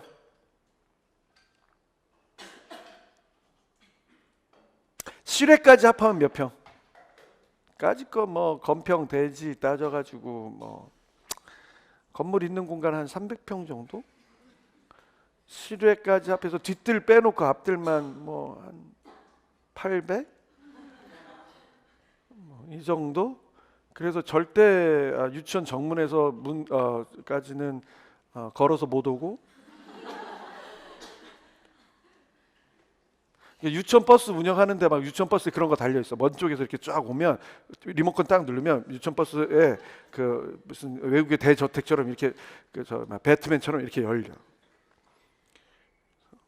열리는데 아래쪽에 막 시냇물 조그맣게 이렇게 아이들 첨벙첨벙 걸을 수 있는 게 이렇게 만들까? 뭐 막 별 생각 다 해야지. 연못은 위험해, 깊어. 뭐 이런 얘기. 자, 비를 어디서 관찰할 거예요? 창문을 놓을 거예요? 한쪽 벽을 다 창으로 만들 거야? 왜 안 되겠어? 한쪽 벽을 다 창으로 만들 거예요? 거기 베란다 놓을까? 이렇게? 베란다가 두 단계야. 하나는 이렇게 챙이 쳐져 있는 베란다. 그리고 거기는 마치 나무? 아주 그 느낌 좋은 나무? 그 앞에 하나가 더 있어. 그래서 거기는 아이들이 날 좋은 날은 신발 벗고 나갈 수도 있어. 그리고 거기 그 턱 있는 데에다가 뭔가 화분 놔뒀어. 그리고 그 앞쪽에는 바로 연결지어서 뭔가 나무들이 있어요. 이중창이라 소리 잘 안 들려. 그냥 움직이는 건 볼 수 있어. 또 나는 우리 교실에다가 뭐 시시하게 스피커, 블루투스 스피커 하나짜리 이런 거 안 놔. 보스, 뭐 JBL, 뭐 이런 거를 이렇게 서라운드 시스템으로 이렇게 해놔서 한쪽은 이렇게 하얘. 아이들과 함께 이렇게 영화도 감상하고 뭐 이렇게 해놨어. 뭐 왜 안 되겠어요? 그 옆에 출입문이 있어. 뭐 어떨까? 그리고 이런 따뜻한 봄날은 문 좀 열어놨어. 주변에 별로 없어요, 아무것도. 그렇기 때문에 비가 오면 빗소리만 들려. 우리처럼 따다다다 이런 거 안 들려. 문 열어놓으면 차 지나다니는 소리 이런 거 안 들려. 응? 그러면 어떨까? 그런 상황을 생각하면서 빗방울 관찰하기를 한다. 그래야 빗방울이 톡톡톡 떨어질 때, 저는 실제로 본 적 있어요. 저는 어디서? 저기 때 실습 때 비 오면 이거 난리 나는 거예요. 끝장나는 거예요. 근데 한 아이가 지금 안 가본 지 꽤 오래됐는데 이렇게 바깥에 걔는 그 우수에 젖은 눈으로, 그때 제가 관찰하고 같은 반에서 활동했던 애가 지금 저기에 나옵니다. 그 밴드 요즘에 대결하는 거 있는데 아세요? 밴드 대결하는 거, 슈퍼 밴드. 그래서 뭐 이렇게 하는 거 있는데, 왜 기억하냐면 연예인 두 분 커플의 아들이에요. 그때 있었어요, 그 반에. 시간 진짜 많이 흘렀어요. 나 많이 늙었어요. 그때 그만했던 애가 지금 걔는 아니었어요. 걔는 오히려 그때는 되게, 그래서 아티스트가 됐는지도 몰라. 뭔가 좀 빠르지 않고, 어디서 사는지 다 알아요. 중대부속 유치원은 꿀벌 버스가 다녀요. 노란 버스인데, 그래서 우리가 다 꿀벌 버스라고 불렀어. 아마 지금도 그럴 거야. 옆에 꿀벌이 있어요. 걔는 꿀벌 버스 타고 저기 서부지천동에서 왔어요. 그래서 이렇게 동부지천동, 말 잘못했어. 동부지천동, 이렇게 거긴 급이 달라. 서부와 동부는. 집에 가서 살펴보시면 알아요. 내가 왜 정색했는지. 이렇게 유치원 마당에서 보잖아요. 그럼 저쪽에서 한강을 건너오는 게 보여요. 이렇게. 그럼 아침에 내가 일찍 가서 있는데 저쪽에서 한강에서 꿀버스가 오는 거 보면 오늘 하루를 어떻게 살아야 되나 이런 생각이 실습할 때. 근데 그때 비가 올 때 사무실 스피커가 뭐였는지 지금 하도 오래돼서 기억이 안 나는데, 한 아이가 이렇게 바깥을 쳐다보면서 보는 게 보였어요. 정말 조용한 데인데 옆에서 앉았어요. 한참 동안 같이 있었어요. 자유선택 활동하는데 다른 애들 봐야 되는데 옆에 이렇게 쭈그리고 앉아갖고 이렇게 한번 쳐다보더니 이렇게 걔가 보고 있었어요. 그래서 이렇게 같이 쳐다보면서 물어봤어요. 뭐 봐? 대답 안 하죠. 자기 세계에 있는데 귀찮아하죠. 뭐 봐? 이런 게 필요했어요. 비요. 그 선생님도 비 보는데 선생님도 저게 나무가 움직이는 게 보여요? 저 소리 들었으면 좋겠는데 선생님 한번 살펴보고 나갈까? 얘기하고 나가도 돼요? 아니 얘기하고 그랬던 기억 있어요. 그런 거를 생각을 하셔야 돼요. 그래야 자연의 아름다움에 대한 심리적 태도를 기를 수 있습니다가 돼요. 제가 이렇게 자꾸 설명해 드리는 이유가 있어요. 단순히 머릿속에 있는 대담한 앵무새처럼 하면 안 돼요. 여기서 그럼 빗소리 들어보기를 합니다. 단순히 귀 기울여 빗소리를 들어보고 이게 아니잖아요. 조금 창문을 열어놓은 후 창문의 창틀에 부딪히는 빗소리를 들어볼 수 있습니다. 나아가 바깥놀이를 할 수 있다면 나무 아래에서, 땅 위에서, 잔디밭에서 빗소리, 그러니까 여기까지는 굉장히 좋았어요. 나무 아래에서, 땅 위에서, 잔디밭에서 들리는 빗소리를 조용히 들어봅니다. 그랬으면 돼. 그 분위기 확 깨져. 뒤에 가서 어떻게 달리는지 비교해보며 소리 변별력과 민감성을 기를 수 있습니다. 확 깨져. 음악적인 것부터 시작해야지.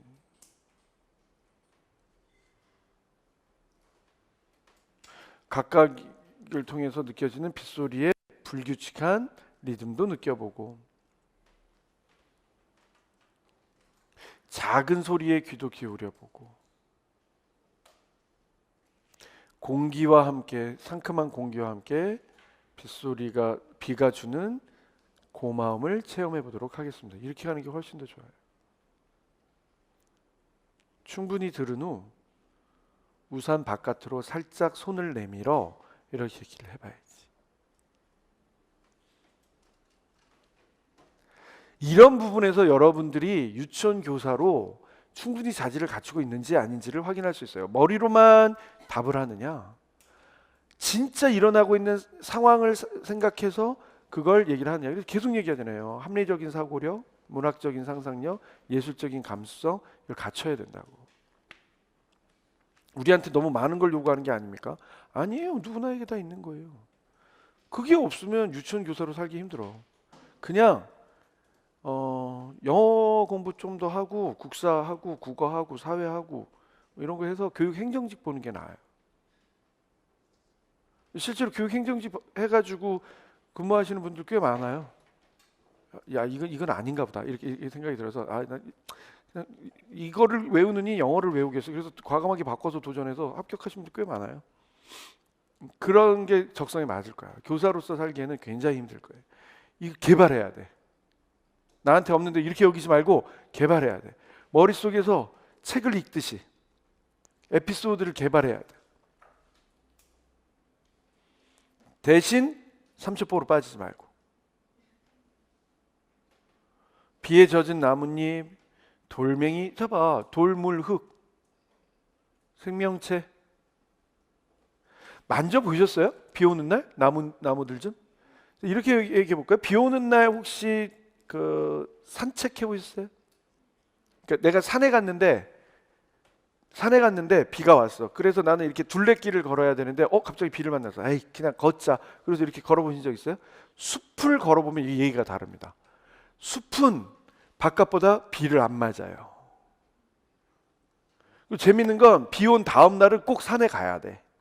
이건 혹시 등산은 오르는 거고 저도 등산은 별로 안 좋아해요. 이렇게 걷고 느끼는 걸 좋아해요. 둘레길을 꼭 다녀보세요.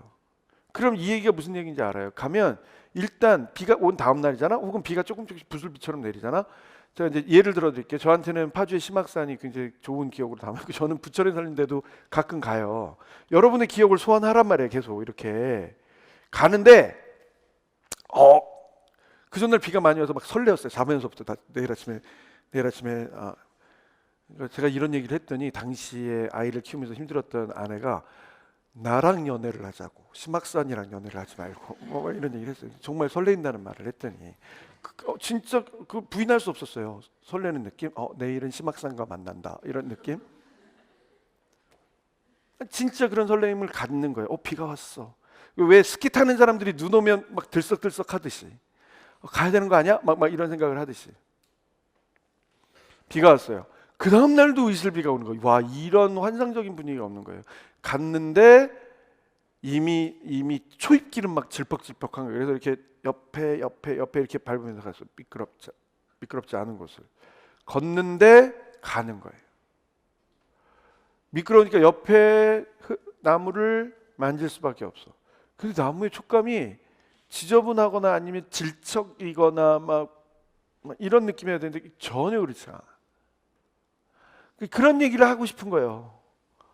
비의 촉감이 아니라 비가 머금은, 빗물을 머금은, 이런 얘기 단어 하나가 여러분들이 진짜로 해봤느냐 해보지 않았느냐를 알 수 있게 되는 거죠. 오다가 비가 올 때의 자연과 비가 오지 않을 때의 자연의 차이를 비교해 볼 수 있는데 확 깬 거예요. 계속 비교야. 여러분들의 머릿속에는 뭔가 인지적인 부분을 건드려야 교육이라고만 생각해요. 이걸 이렇게 얘기해 보세요. 매번 산책을 하면서 느꼈던 화창한 날의 나무들이 주는 느낌과 또 비가 올 때 특별히 나무로부터 얻을 수 있는 느낌도 다르게 경험할 수 있습니다. 이 정도로만 해도 돼요. 만약 교육적으로 설명하려면 거기서부터 촉감이 주는 차이를 통해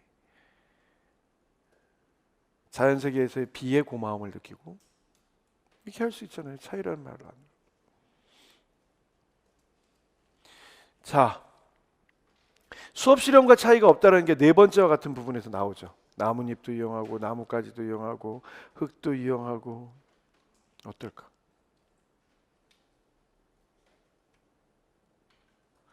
사실 네 번째와 다섯 번째의 경우에는 큰 차이는 없는데요. 비로 생긴 자국들과 웅덩이들을 살펴보면서 왜 이런 자국과 웅덩이가 생겼는지 이야기 나눕니다. 그래도 우리나라는 다행이죠. 우리나라는 1년에 태풍이 몇 번 정도 오지? 큰 태풍이 몇 번 정도 오지? 대부분 다 저 아마 대만 쪽으로 가거나 대부분 다 일본 쪽으로 가거나 그러잖아요. 그래서 거기다 대고 또 우린 국뽕 정신이 발휘돼서 제발 일본으로 가서 다 쓸어버려라 막 이런. 거기도 의인은 살아요. 그러니까 너무 그렇게만 하면 안 돼. 자, 뭐 중국 사람들은 다 죽일 것 이런 혐오 의식까지는 안 돼요. 자, 그럴 때를 제외하고는 그다지 크게 비 때문에 힘들지 않죠. 제주도를 제외하고 제주도 울릉도를 제외하고는 얼마 전에 제주도에 비 왔을 때 대략 한 100mm, 100mm에서 150mm 정도 이렇게 왔을 때 좀 많이 힘들긴 했었죠. 그때 되면 이제 물길이 나기도 하죠. 지금은 다 아스팔트로 접혀져 있고 전부 시멘트로 돼 있어서 물길이 난다라는 걸 상상할 수가 없어요. 유치원에 혹시 물길이 날 수 있을까? 응? 내가 생각하고 있는 곳에는 유치원에 물길이 날 수 있을까? 어때요? 배수로 때문에 약간의 경사로가 있을 수 있을까? 어떨까요? 그 안에서 나뭇잎 띄워볼 수 있을까? 아니면 나는 유치원에 일부러 시내라는 게 크게 아니라 요만한 시내, 진짜 실물 크기 시내 이만큼, 폭 이만큼, 이렇게 마치 포석정처럼 이렇게 혹시 만들어 놓을 수는 없을까? 한번 생각해 보세요. 그리고 그 물은 계속 순환되게 할 수 없을까? 한번 생각해 보세요. 비가 오면 유치원 옥상에다가 그 빗물을 받았다가 아이들과 함께 비로 느껴볼 수 있는 그런 활동을 할 수 없을까? 그걸 시멘트로 하지 말고 이런 생각은 안 해보셨어요? 돌들이 이렇게 흙 말고 돌들이 이렇게 물론 안에 시멘트일 수 있어. 근데 타일 말고 돌이나 흙과 같은 것들이 이렇게 연결이 돼서 갈 수는 없을까? 거기에 나뭇잎배를 띄울 수는 없을까? 노래도 할 수 있어요. 진짜 오래된 노래야. 일제 강점기 시대의 노래야. 낮에 놀다 두고 온. 할 수 없을까? 생각해 보세요. 제가 계속 이렇게 이 부분을 갖고 얘기하는 건 여러분 인지적이고 그러니까 인지적인 면에서 스마트한 부분을 보여주는 건 웬만큼 공부하면 해요.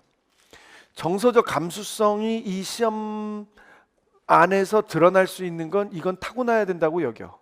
하지만 개발될 수 있어. 답변을 구성하면서. 계속 봐봐요. 왜 이런 자국과 웅덩이가 생겼는지. 계속 원인과 결과, 추론과 예측. 난 엄청난 과학자만 만들어낼 거야. 지금은 이 세상 사람이 아닌 스티브 잡스를 생각해 보세요. 엄청난 소프트웨어 개발자이고 하드웨어도 개발해낸 사람이지만 그 사람에게 있었던 예술적인 감성. 90페이지. 식물 얘기 많이 하고 자연 상황 얘기 많이 했어요. 그런데 이렇게 봐봐. 유아들은 자연체험 활동을 통해 관심 있는 동식물을 탐구하게 된다. 유아는 궁금한 동식물을 관찰하면서 흥미를 가지고 몰입할 수도 있습니다.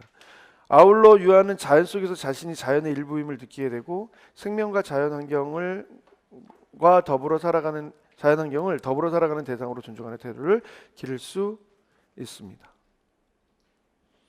그래서 자연체험 활동 3가지를 얘기를 하래.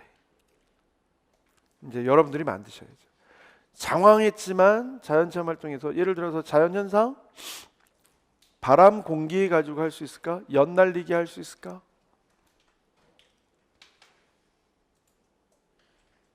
나뭇잎으로 하는 얘기 했어요. 아카시 얘기도 해드렸어요.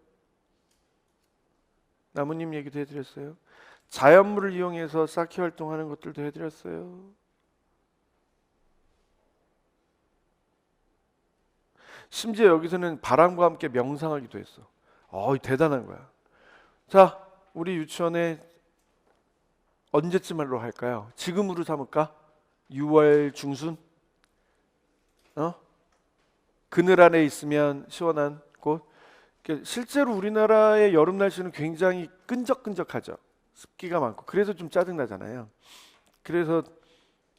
그렇지만 온도가 사실 그렇게 높은 건 아니지만 굉장히 짜증나고 그렇잖아요. 하기야 뭐 요즘 우리나라도 한 40도 가니까. 근데 유럽의 어디나 아니면 중동의 어디나 혹은 다른 지역의 어디나 40도가 넘는 곳임에도 불구하고 그늘만 있으면 시원하다는 얘기 혹시 들어보셨어요? 혹시 체험해 보셨어요? 그럴 수 있어요. 그늘에만 있으면 시원하다는 얘기를 체험해 볼 수 있어요. 대만은 우리보다 더 찌나? 찜통인가? 모르겠네. 베트남은 어때요? 베트남도 쪄요? 태국은 어때? 안 가봐서. 태국은 가봤구나. 캄보디아는 어떻습니까? 거기 엄청 더워요? 이제 수사님들 거기 많이 아는 수사님들 거기 많이 가셔갖고 걱정이 되는데 모르겠어요. 근데 이제 그런 곳이 있대요. 굉장히 더운데 바깥에 나가면 굉장히 더운데 그늘에만 있으면 오 이렇게 시원한 곳이었나? 이렇게 느낄 수 있는 곳이 있대요. 그런 걸 한번 상정해 보자는 말이에요. 아이들과 함께 바깥놀이를 했어. 끝난 다음에 바깥놀이가 끝난 후 시원한 생수와 함께 보리차와 함께 우리 유치원에 있는 커다란 느티나무 아래 돗자리를 깔고 앉습니다. 만일 6월 중순경이라면 오후 바깥놀이 시간에 신선한 바람을 느낄 수 있습니다. 휴식도 취하고 바람으로 땀도 말리고 그 체험을 통해서 아이들은 자연 체험과 더불어 자연에 대한 고마움을 느낄 수 있습니다. 그러면서 이제 얘기를 하나가세요. 미세먼지, 인토네이션이 있어야 되고 소리에 강약을 줘야 되고 길고 짧음도 생각을 해야 돼요. 설득의 미학을 발휘해야 돼. 그러려면 내가 신나야 돼. 머릿속에 이미 그림이 그려져 있어야 돼. 내 경험으로.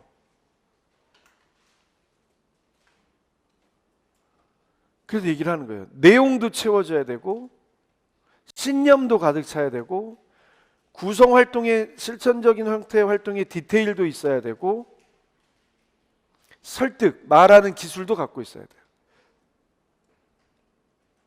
아시겠어요? 화장을 진하게 하라는 게 아니라 유리하게 하시라고도 얘기하고 싶어요. 과하게 하라는 게 아니라 유리하게 하라고. 어쩔 수 없어요. 저는 화장을 안 해봐서 근데 많이 차이가 난다면서요. 화장을 신경 써서 할 때와 신경 쓰고 하지 않을 때와 많이 차이가 난다면서요. 신경 써서 하고 가세요. 다 하시겠지만 대신에 과하지 않게 나의 부족한 부분은 감추고 과하지 않게 이 얘기를 하는 이유는 내가 표정으로 얘기할 수도 있어야 된다는 얘기를 하고 싶은 거예요. 화장으로 해결을 하라는 얘기가 아니라. 아우 나 화장만큼은 자신 있는데 거기에 또 매몰되지 말고. 자 91 이미 얘기 다 했네. 인근 숲 활용한다. 근데 자연체험이 활성화될 수 있는 사전활동 3가지를 얘기하네. 문제가 비슷비슷하면서도 다 다르죠. 사전활동 아이들과 함께 답사하고 교사가 준비해야 되는 사전활동 준비물 챙기고 아이들과 함께 선 경험에 대해서 나누거나 활동의 종류에서 나누거나 이야기 나누기 하고 이런 얘기들 쭉 들어갈 수 있어요. 현장 체험학습과 굉장히 비슷한 형태의 내용들이 넘어갑니다. 하필이면 농촌 지역이야. 이 얘기 왜 나왔을까 생각해야지. 도농 복합 지역으로 표현이 되기도 해요. 도농 경기잖아. 경기 문제가 그죠? 그럼 도농 복합 지역이다. 당신 어떻게 할 겁니까? 이렇게 낼 수도 있어. 도농 복합 지역에 가서 활동을 할 겁니다. 그 지역의 특성을 살려서 할 수 있는 건 뭡니까? 이렇게 할 수도 있어요. 왜 도농 복합 지역이 있을까? 일부분은 도시 체험도 있을 수 있고 일부분은 뭐예요? 자연 체험도 있을 수 있죠. 자, 여러분이 사는 곳은 어떤 곳이에요? 서울도 그럴 수 있고 다른 모든 곳이 마찬가지야. 전북은 안 그러겠어? 더 잘 나오겠지. 경남은 안 그러겠어? 왜? 더 잘 나오겠지. 도농 복합 단지, 복합 지역, 거기 주거 지역을 상정해야 돼요. 그러면 자, 과천을 생각해봐. 갈 때 되게 많네. 파주도 가봐야 되고. 과천을 꼭 생각해 보세요. 이왕 가시는 김에 과천에 어린이 대공원도 한번 가서 동물들 뭐가 있는지, 그래서 그 동물원이 주는 장점, 단점, 사전 활동을 한다고 했을 때 혹은 현장 체험을 한다고 했을 때 어떤 의미가 있는지. 이번 주 일요일날 토요일날 바쁘시겠어요? 갖고 말아서 갔다 오세요. 그리고 혹시 나름의 스트레스 해소가 필요하다고 하면 딱 10,000원만 경마장에 가서 쓰고 나오세요. 더 이상 쓰면 말 달리는데 말밥 주느라고 인생을 망칠 수가 있어요. 대신 서울대공원 옆에도 미술관이 있던가요? 맞아요? 미술관이 있을 거예요. 미술관 옆 동물원이라는 영화도 있어. 기억 안 나시죠? 용인 에버랜드만 가야 삼성 호암 미술관이 있고 거기 사파리 있고 하는 것만 아시는데 과천 한번 가면서 거기 미술관 있는 것도 한번 보시고요. 또 과천 종합청사도 한번 와보세요. 지금 거의 대부분이 세종으로 가고 거기 몇 개 없어서 상권도 거의 죽고 그래서 그럴 텐데 거기 굉장히 매력적인 곳입니다.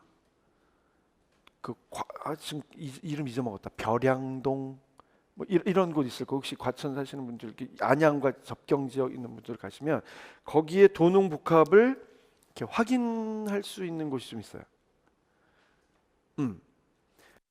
어디를 얘기를 하는 거냐면 사당동에서 남태령 넘어가서 사당동 몰라요? 서울 지리 이렇게 이쪽으로 이렇게 노량진에서 이렇게 가면 사당동을 갈 수 있어요. 사당역까지 가. 사당역까지 가서 남태령이 어딘가를 살펴봐. 거기 사거리야. 남태령을 넘어가서 거기서부터가 이제 도농 복합 지역이 시작이 되는 곳이에요. 지금 길이 크게 나서 그런데 그쪽 안쪽으로 들어가서 벼량동 이쪽으로 가다 보면 체험을 할 수 있어요. 특히 거기 보면 도농 복합 지역이라고 해서 거기는 산도 있고 논도 있어요. 밭도 있어요.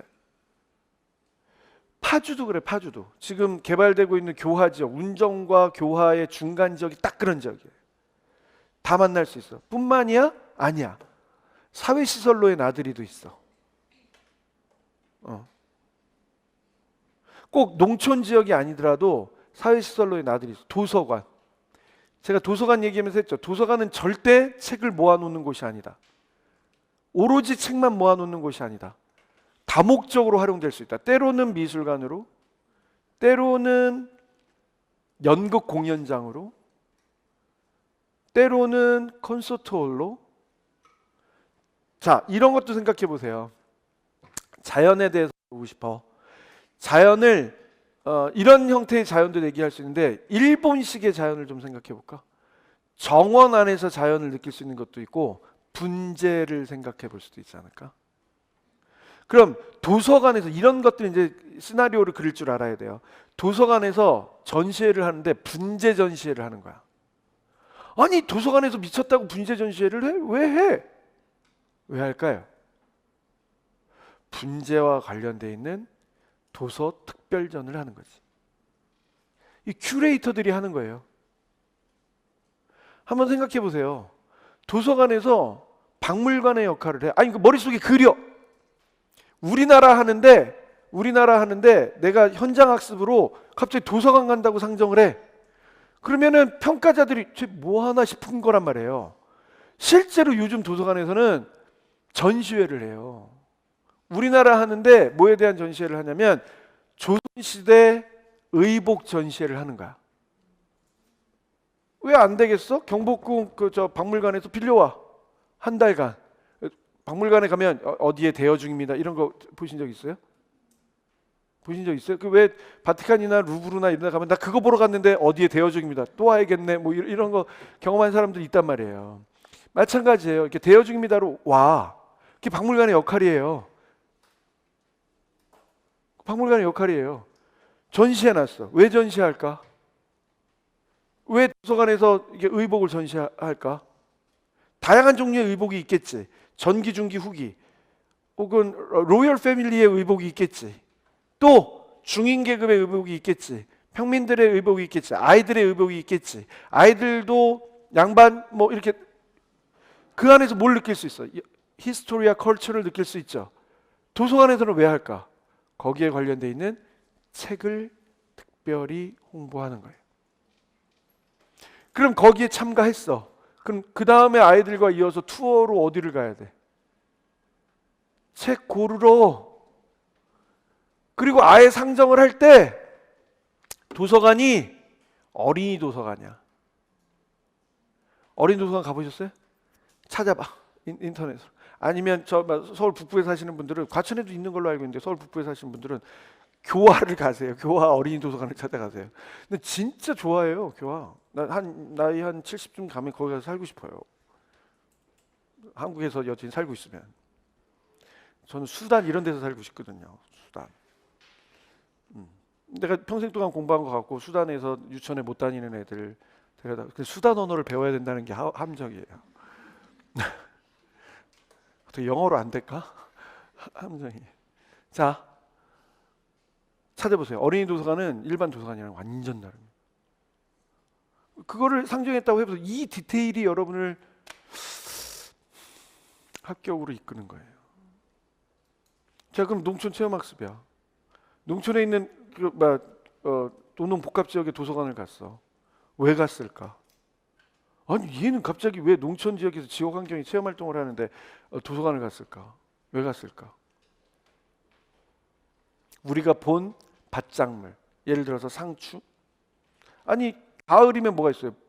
배추, 무. 의 생장 조건을 알아보기 위해서 어린이 도서관 가서 배추가 잘 살 수 있는 흙은 뭔지, 무를 심기 위해서 준비해야 되는 건 뭔지를 배워 찾아. 아니면 그 도서관에서 마침 영상 자료를 보여줘. 배추김치를 먹기까지 영상 자료를 보러 갑니다. 그 본 이유는 뭘까요? 보고 끝나? 우와 배추김치 야 최고인데?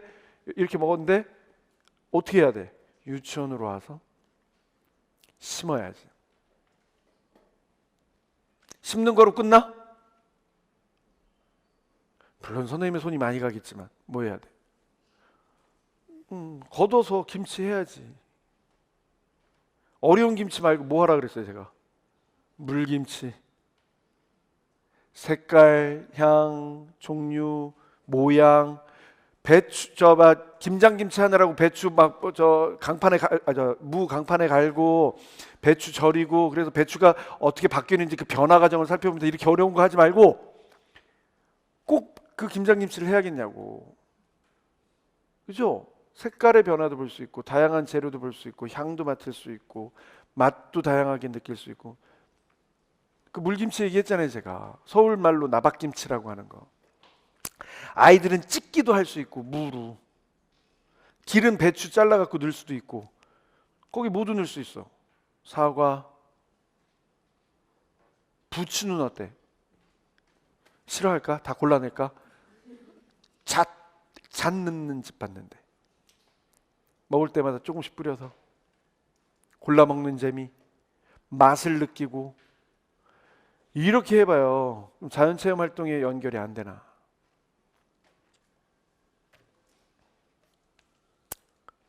뭐든 이런 겁니다. 아시겠어요? 이게 얼마나 사실은 어려운가 이게. 머릿속에 구체적인 활동의 이해가 없으면 그냥 공연불입니다. 공연불. 진심을 담은 대답이 아니에요. 자, 조금 쉬었다가 그 다음 것들 보도록 하겠습니다.